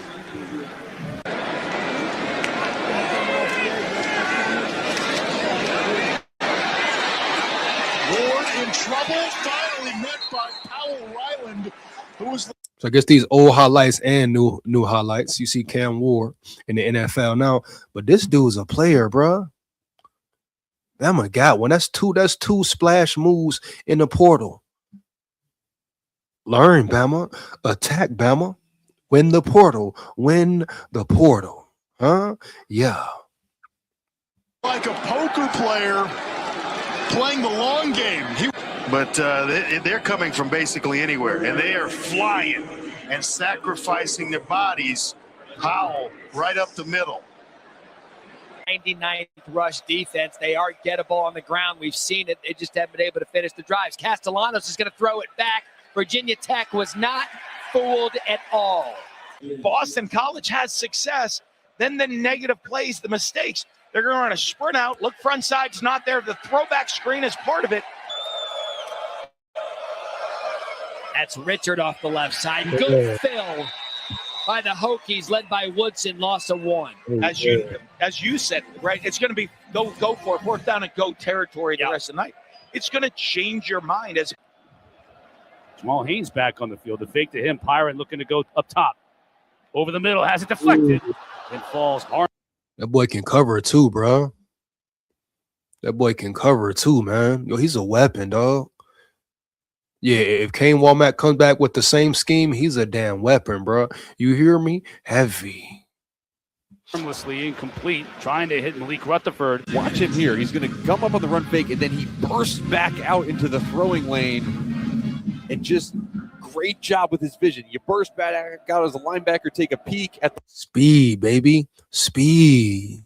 The wide receiver almost had an interception. Off on the backfield, on the draw. Maffa is going to lose a couple of yards. Caleb Woodson came knifing through there to make the tackle. Perfect, just the way it is. Klubnik picking up the first down. Have you ever taken a ride in that thing? Have you ever gotten close? I've had it offered. Really? Yeah, we'll wreck one of the... With Samir Hagans. Here's Murphy with pressure. Back foot throw, intercepted. Hokies at Caleb Woodson has come up with Murphy's third interception of the and he's going to put more weight on this offseason, I'm sure. Ill-advised throw from Malik Murphy as 20 just drops into the zone. Caleb Woodson hook to curl, gain in depth. Malik Murphy off balance, drifting away from the throw. You're going to lose power velocity, but he didn't see the underneath dropper. Man, bro, we got a player, dog. Baller. Shout out Bama, bro. Nice pickup. Very nice pickup. You hear me? No cap. No cap, bro. No denying it. That's what I'm talking about right there, man. That's exactly what I'm talking about right there with Bama. That's what you have to do. Play ball for real. Play fair ball for real. Wilson Casey in the building. Hey, that's a lot of sacks, bro. Is that number, is that possible? I don't know about, is 210 I don't know about 210. Is Yahoo tripping? I mean, I'm like 210. I think we got some misprints in Yahoo, but matter of fact, let me go to his stats real quick and see how many sacks he really had, bro. Because Yahoo might be tripping, homie. You heard me. I think Yahoo, whoever the beat writer for Yahoo, typing a little too damn fast, homie. You heard me. Okay. Yeah, typing a little too damn fast. You hear me? 210. That sound way off. Only thing about him, can he stay healthy, bro? Period. You know? Can he stay healthy, bro? That's it right there. Where's it 2020? I just want to see his 2025 stats. Talking about 200. Hold on, let me see. Woodson. Oh, let's get into this thing right quick. Let me share the screen. Woodson said, hold up, man. 210. Ain't no damn way. You heard me? Ain't no 210, man. Let me share this screen, man. Give me 1 second, man. Let's get the real stats here. But he's fast, dog. Speed, demon, big. 6'3", 220. He looked like a fucking safety, bro. You hear me? Let's go, baby. Let's go. Great pickup by Bama, bro. For real. Woodson, a Haymarket, Virginia native, was second among Virginia Tech players in tackles in 25, tallying 58. The 6'3", 230-pound defender also tallied 2.5 tackles for loss over his 3 seasons with the Hokies. Woodson registered 151 tackles, 3 pass breakups, 2 sacks, and 1 interception. Yeah, 210. Yahoo, whoever's writes and beat writes for Yahoo should be fired quickly and swiftly, bro. You hear me? Like, how can you get away with putting down erroneous information, bro? The only thing about him, can he stay healthy a full season? You know, some may say he's undersized at that position. But 6'3", 220, I don't think that's undersized, man. Versatile as a bitch. Versatile for real, man. You hear me? Let's see if we got any other see what else we got on this man here, bro.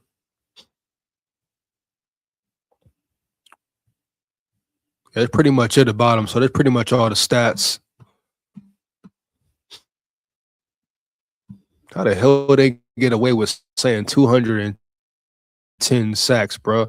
That is crazy. That is blasphemy. But shout out to Bama, bro. Lands another player. And we talk about speed. That's what Bama needs, and he will fit very good in the scheme. Like I say, he's gonna probably put more weight on this season if he continues to grow into his body, and he can adapt and develop in this scheme alongside with other Bama players. You know, young freshmen, young sophomores, him, Pierre. Like, come on, bro. The defense could be in a very nice spot. Period. A very nice spot, man. Big pickup for Bama, bro. Early. Hell yeah. Hell to the yeah. Let's get into these notes, man. Portal news. That's pretty much it for the portal news. We know Smith hit the portal. You know, like I say, you got to replace guys. Trenches, baby, trenches. A lot of players hit the portal, but hey, James Smith hit it. Guys want to leave, they leave. It is what it is. But at the end of the day, Bama has to play the portal games, make the portal moves. We got Caden Proctor going to the draft. Talk about that real quick, man. Give me 1 second.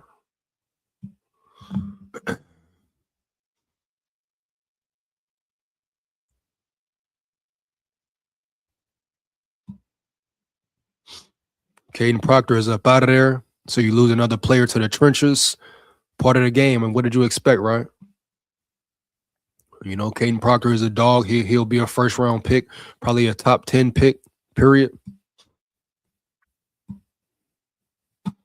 Right now, the trenches, the O-line is definitely being affected, man. Definitely being affected by the portal and the draft. Let's get into it.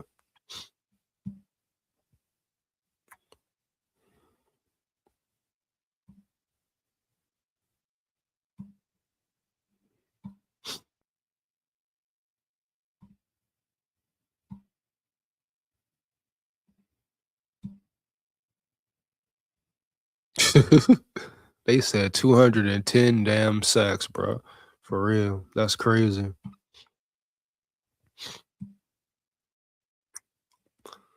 Alabama left tackle Caden Proctor reveals decision for 2026 draft. Caden Proctor announced on Tuesday that he is going to enter the 2026 NFL draft. The Iowa native was a 3-year starter for Crimson Tide, going back to his freshman year in 23. Proctor earned consensus All-American honors in 25. Proctor announced the news with an Instagram post. It is time for me to take the next step on this journey and pursue my dream of playing in the NFL, Proctor wrote. The work does not stop here. The best is yet to come. You can't be mad at Proctor, man. You know, shout out Proctor. Go get that bread, homie. Go get that damn bread. Proctor thanked many from his past in the post, including his Alabama and high school coaches and teammates, his trainer and the academic helpers in Tuscaloosa. This journey has been unforgettable, Proctor wrote, and it would not have been possible with unwavering love and support of so many people, starting with my family and friends. You have sacrificed so much to put me in a position to succeed. I appreciate it more than words can express. Proctor was also recognized as the co-recipient of the Jacobs Blocking Trophy given to the SEC's top offensive lineman. That even more solidifies his career at Bama, him being a first-round top 10 pick. Alabama used Proctor in some special packages this past season. He took 5 carries for 16 yards with 3 first downs. His most notable occurred in the Crimson Tide's win over Georgia in Athens. Proctor made a catch that went down as a rush, then rumbled for the first down to set up a touchdown before halftime. Proctor left Alabama after his freshman year, entering the transfer portal to go to Iowa. Then he changed his mind in the spring. Proctor went back to Alabama, where he started each of the past 2 years. Proctor joined center Parker Brailsford in declaring for the NFL draft with remaining eligibility. With Proctor and Brailsford going pro, Alabama will have a much different offensive line in 26. The Crimson Tide also saw starter Wilkin Formby enter the transfer portal. Meanwhile, Other players who started games, Cam Newberry, Gino Vandermark, and Jane Roberts, all saw their eligibility expire. Right tackle Michael Carroll is set to be the only returning starter on the offensive line. That's crazy, man. So you're talking about a whole O-line that has to be revamped. You know, we talking about splash moves in the portal. We need to hit those O-line, bro. We need to attack those O-line. Caden Proctor gone. Corral really the only guy returning, and he'll be a sophomore. You know?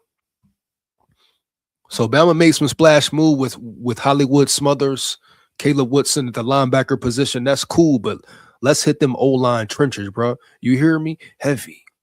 You know? And shout out Caden Proctor, dog. What he did at Bama, the experiences he gave to Bama, you know, the moments. Can't get mad at the man for going to get that bread, that guapino, that federale, right? Yeah.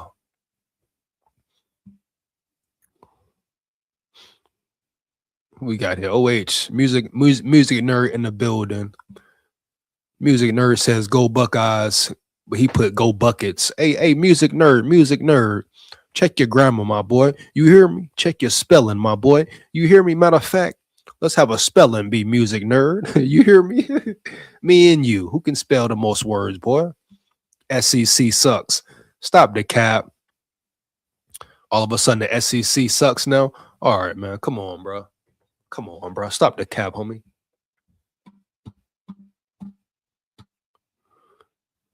Got some more news. Last few segments, I'm going to get into more portal news. Then I'm going to get into the Ty Simpson situation and break that down. Then finish up and get on up out of here, man. Give me 1 second, bro. Roll Tide full of pride. Let's get it.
Some more portal news.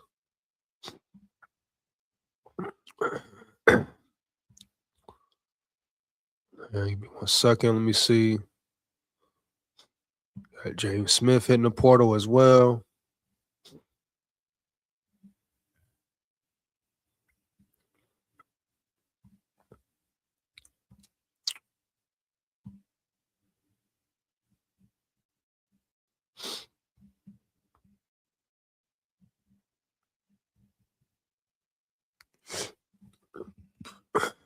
One second, man.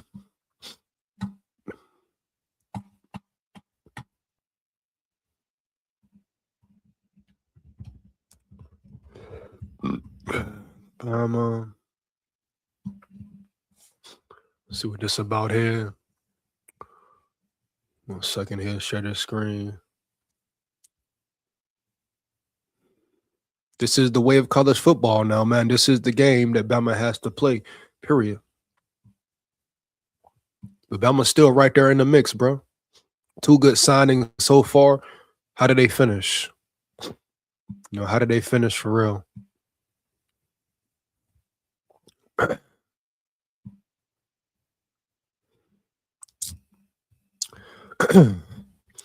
Alabama loses another defensive starter to the transfer portal. Alabama football is losing starting defensive lineman James Smith to the transfer portal. The Carver High School alumnus has entered the transfer portal, CBS Sports reported Tuesday. Smith joins former high school teammate and fellow starter Qua Russaw in putting his name in the transfer portal. Qua Russaw, another big name, man. You know, you got to replace these guys. You see one to get replaced with Caleb Woodson, see how he pans out. But Qua Russaw, another name, you know, he battled with injury, but the talent is definitely there. Smith started 12 games this past season at defensive tackle. The third-year player tallied 6.5 tackles for loss and 2.5 sacks. He was sixth on the team in pressures with 11 total per Pro Football Focus. Smith was a five-star recruit in 23 per the 247 Sports Composite.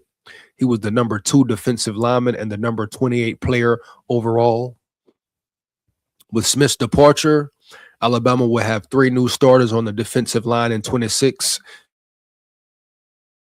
The third will also depart because their eligibility expired.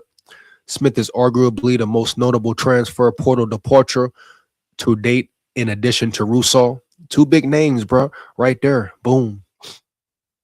Who was the starter at the Wolf outside linebacker spot before he sustained an injury. The other was offensive lineman Wilkin Formby, who was a starter in 14 games. The transfer portal is scheduled to remain open through January 16th. This will be the only window ahead of the 2026 season. That's a plus. So no portal in the spring. That's definitely a benefit.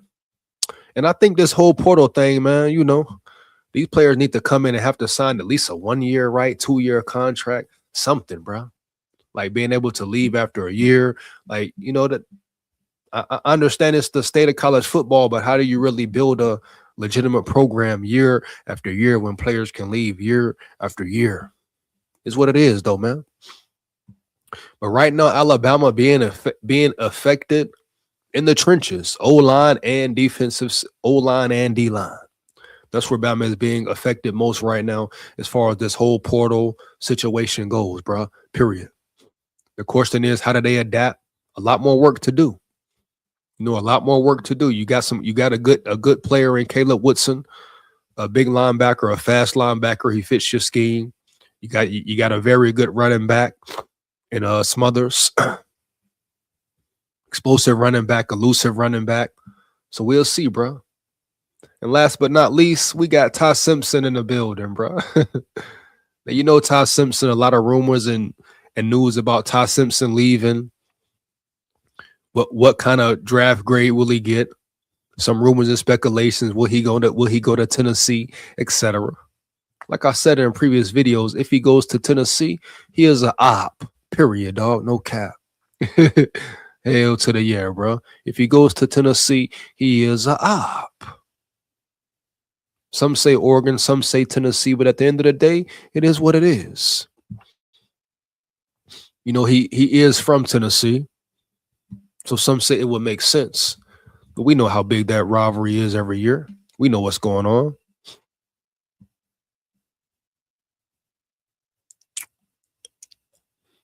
One second.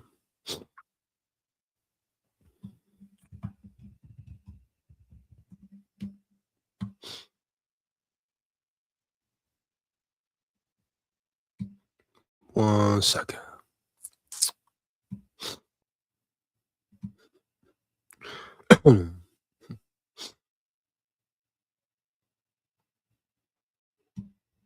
Hey, which 2 players, Austin? Which 2 players, dog?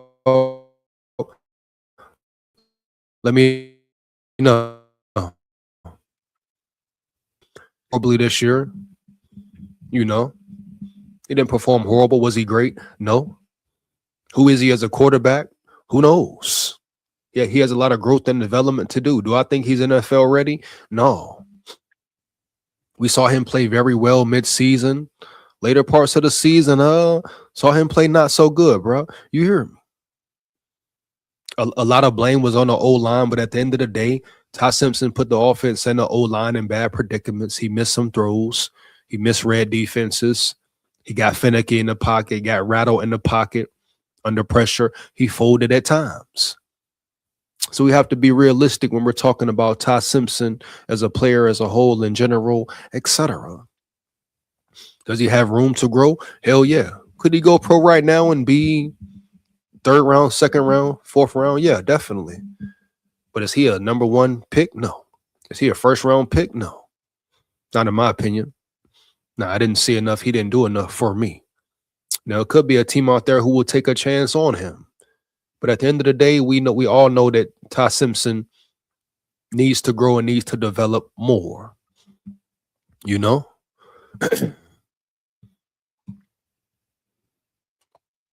Let's get into this article about Ty. But if he goes to Tennessee, bro, he is definitely an op to Bama. I repeat, if he goes to Tennessee, he is definitely an op to Bama. You hear me? Period.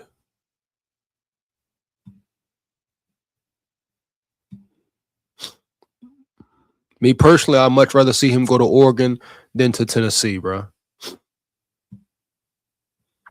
Here's why Alabama QB Ty Simpson would transfer to Tennessee football for 26. Is the idea of Alabama quarterback Ty Simpson. Hold on, am I sharing this right now? Hold on one second. Make sure I got this on and zoned in.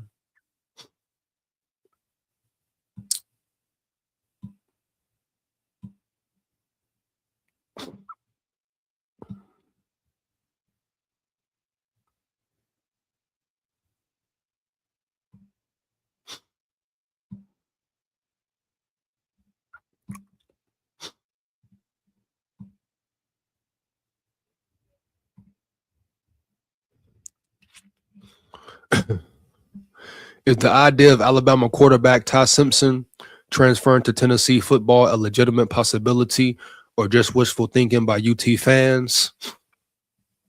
Either way, it's hard to find a Knoxville sports talk radio show or a UT fan social media account that isn't obsessed with the prospect of him playing for the Vols in 26.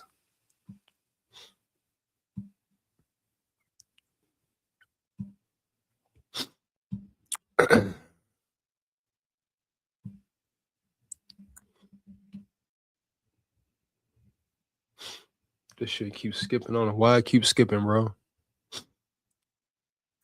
Numerous media reports have linked Simpson to Tennessee. That is, if he doesn't declare for the 26 NFL draft and if he doesn't return to Alabama for another season. Those are two big ifs. Simpson sports agent Peter Webb told Knox News that the quarterback is weighing his options. He specifically commented on Simpson's consideration of the NFL draft. Still no decisions have been made about Ty declaring for the draft. Webb told Knox News on January 6. He is still evaluating everything with his family this week and having lots of calls with close advisors so he can make a very informed decision. But why would Simpson, a one-time Heisman Trophy candidate, leave Alabama for rival Tennessee? There's some logic to it, but also some big hurdles. Let's explain why this story has legs. Ty Simpson would have gone to Tennessee if it not for this. Simpson was a 5-star recruit in 22, class out of Martin Westview High in West Tennessee. So he's from Tennessee. He chose Alabama over Tennessee. Nick Saban, coaching a perennial national title contender, made that a very good option. But it was understood that Tennessee lost out on landing Simpson because it fired Coach Jeremy Pruitt amid an NCAA investigation into a recruiting scandal. Ty's dad, Jason Simpson, was going to be an assistant coach at UT, and Ty was going to follow him there, but then Pruitt was fired. So we see why he didn't end up at Tennessee, right? It's always something else to the story, you know. Instead, Simpson committed to Alabama on February 26, 2021, a month after UT hired coach Josh Heupel. In person, recruiting was restricted by COVID at the time. Heupel was too far behind to make up ground, and UT was facing multi-year probation and the possibility of a bowl ban during Simpson's playing career. If Simpson didn't go into the NFL draft or return to Alabama and instead entered the transfer portal, Tennessee would be a logical choice. Tennessee fans hope Josh Heupel has a secret plan. The Simpson to Tennessee narrative also has gained momentum because UT fans are anxious to land a quarterback, and most of the good ones are already off the board. As of January 6, 14 of the top 20 quarterbacks in the portal have committed to schools, according to 247 Sports rankings. No quarterbacks have visited Tennessee. So Tennessee is very desperate, period. Heupel has indicated that UT needs to add a quarterback from the portal to go with George McIntyre, a former 4-star recruit, and Faison Brandon, a 5-star signee. If UT doesn't get a quarterback in the portal, Joey Aguilar returning or Simpson transferring seem like viable options, but on the surface, neither seems likely, unless Heupel knows something we don't know.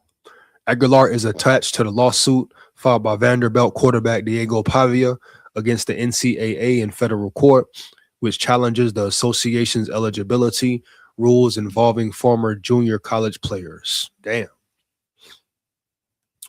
There have been no recent developments in the case. Both parties have made recent filings to the court, but no hearings have been scheduled. If Simpson is privately planning to enter the portal and go to Tennessee, his camp is not tipping its hand. Shit, why would they? Why wouldn't Ty Simpson declare for an NFL draft? Maybe because he's not ready. Maybe, baby.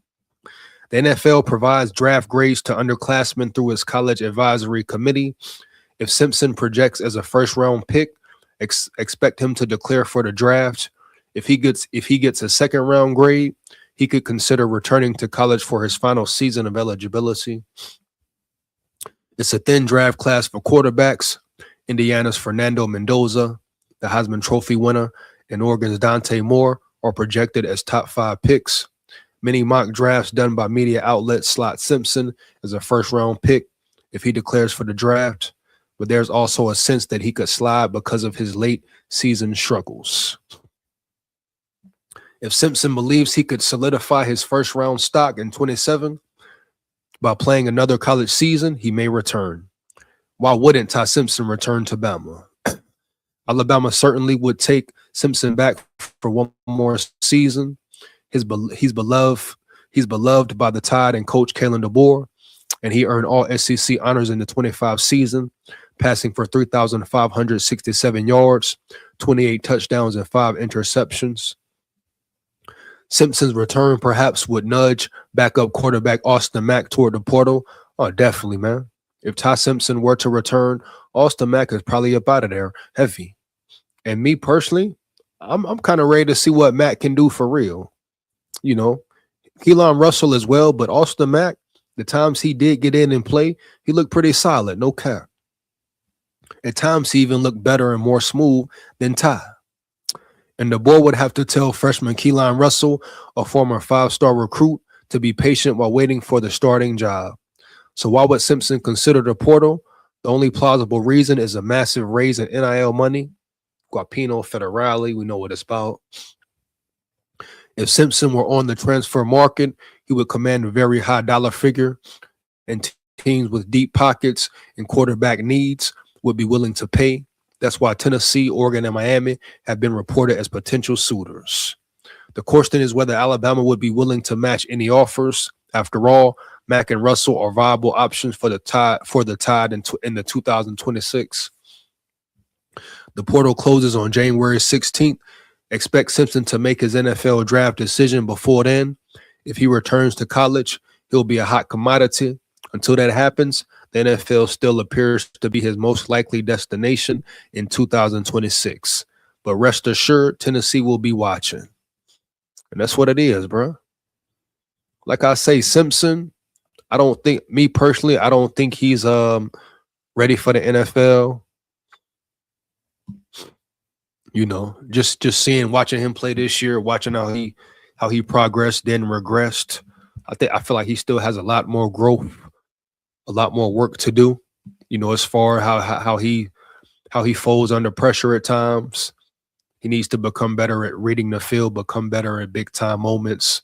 Now, he delivered in some big time moments, but overall wasn't consistent enough. Now, I know you throw inconsistent O-line play in there, inconsistent play calling in there. I get that, cool, boom. But at the end of the day, we saw weaknesses in Ty Simpson's game early. So we'll see, bro. This is the portal. This is what it is. But as far as quarterbacks for Bama, you got Austin Mack, you got Qua Russaw. I would be satiated with them. Go ahead and battle it out for that number one QB spot. But if Simpson was to return, you could rest assured that Austin Mack probably would be up out of there. He probably would definitely be up out the building. You hear me, dog? No cap. Andre Sutton, we don't need a QB. Hey, according to the article in Tennessee and what's going on in Tennessee, big dog, y'all definitely need a QB. You hear me? Early, homie. Heavy.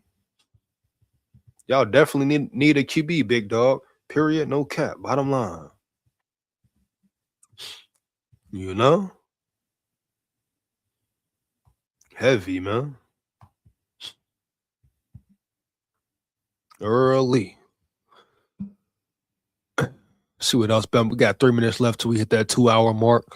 Let's see what other Bama news we got right quick, man, before I roll up out of here. Roll Tide full of pride. Roll Tide full of pride. See any late news? Anything going on? That's pretty much the linebacker shit.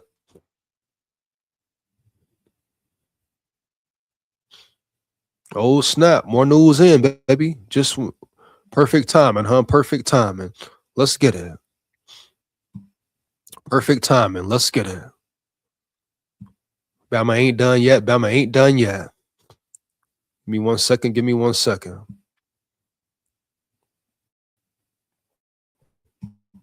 Oh, yeah, baby. Oh, yeah. Hold on. Let's grind. Let's work. Let's get it. Here we go. Got him. Got one. No, it's been news and rumors about Michigan O-lineman visiting Bama, coming to Bama. Visiting Bama, coming to Bama. Let's get it. Let's make it work. Let's make it work. It's what we need right here. Trenches. Trenches, man. Perfect timing. You hear me? Trenches. Here we go. Give me 1 second. Give me 1 second. Let's get it right. Let's get it right.